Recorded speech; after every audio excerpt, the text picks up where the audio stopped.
Step 1. What all has been said about you online? Keywords and key phrases simply represent how you are referred to, represented, or identified online.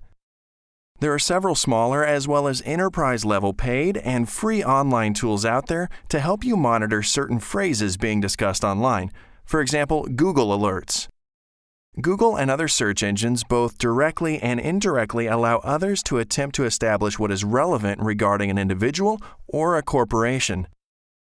If there's information out there online that is relevant to you as an individual or information relevant to your business, Google will likely be the first to know about it and place it in their search engine index or their search results. And we all know controversy and drama doesn't necessarily have anything to do with the truth about an issue, company, or an individual. Unfortunately, negative information spreads a lot faster than positive information, regardless of the validity of the information in question. Don't let someone else out there in the world have the final say on what is relevant about you or about your business. Take control of your online image to the best of your abilities, as no individual, company, or governing regulatory body is going to assist you in this matter.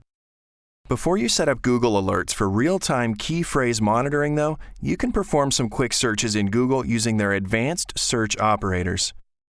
These types of advanced Google searches will reveal a solid portion of the information that others are creating, witnessing, and discussing that is likely relevant to your personal or business's online reputation.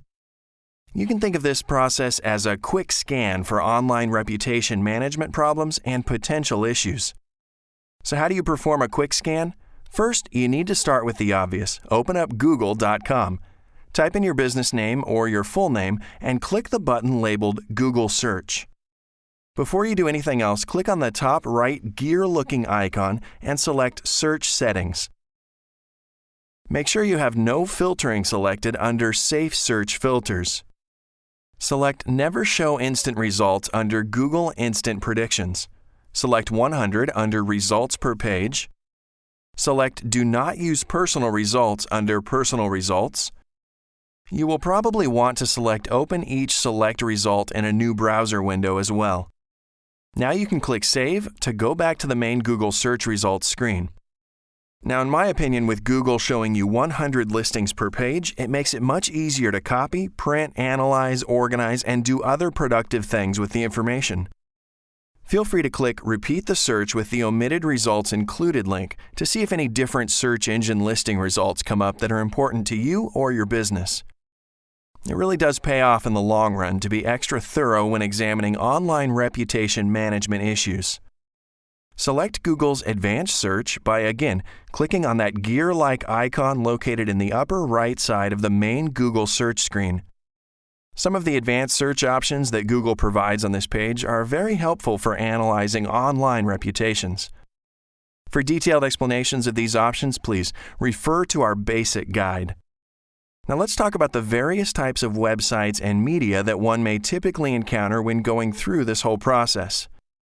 Business and personal information gathering aggregation websites, Pipl, Spokeo, other general and local public record websites, etc. Community-related discussion boards, forums, and directories. Topics, city data, local TV and radio station websites, Street Advisor, Ask Metafilter, Patch, etc. Business review websites, discussion boards, directories, and forums, Yelp, Ripoff Report, Insider Pages, City Search, local directories, etc. Individual and corporate social media pages, Facebook, LinkedIn, MySpace, etc. Individual and corporate blogs. Question and answer websites, Yahoo Answers, Quora, etc. Wikis, Wikipedia and other community and business-related wikis that people can add information to or edit information easily. Images, usually pulled directly into the search result pages from image-sharing websites like Flickr. Videos, usually pulled directly into the search result pages from video-sharing websites like YouTube. Google Places results or Google Plus profile results. These are local business listings with map, business description, and business reviews that are posted directly on Google, and reviews pulled from other popular business review websites as well. The majority of these types of websites are free and open. They allow a person to follow up and write their own feedback and responses to the information that's being posted and/or discussed. Okay, easy enough, right? The bad news is that oftentimes search engines love ranking anything that looks like drama, conflict, negative news, etc. For now, you just want to identify these types of websites out there and the relevant information that show up when searching Google for your personal or business name and other related searches. We'll discuss different methods of dealing with these websites in other sections of our basic guide. Going through the quick scan process to identify ORM issues and potential issues can be a real eye-opener for people. See, many people have no clue that these types of websites are out there discussing their personal or business identity, and very often, people are completely unaware of the relevant ongoing conversation that's taking place online. So you mean to tell me anyone can go onto these websites and write anything they want about my business or about me personally? Yes, they can, but more good news is that many of these types of popular websites are heavily moderated and have strict policies in place that address and oftentimes will remove outright slanderous information and other outrageous, offensive claims, general defamation, etc. The Communications Decency Act. The CDA states that website owners cannot be sued for posting defamatory content written solely by their users, and we often refer to this as user-generated content. The CDA is a very positive thing because it protects webmasters from being sued for things that are entirely out of their control. Crazy or vulgar accusations regarding someone's business may not get through the moderation process of some of these websites composed primarily of user-generated content. However, enough seemingly genuine bad online reviews can quickly ruin a business's reputation online and offline as well.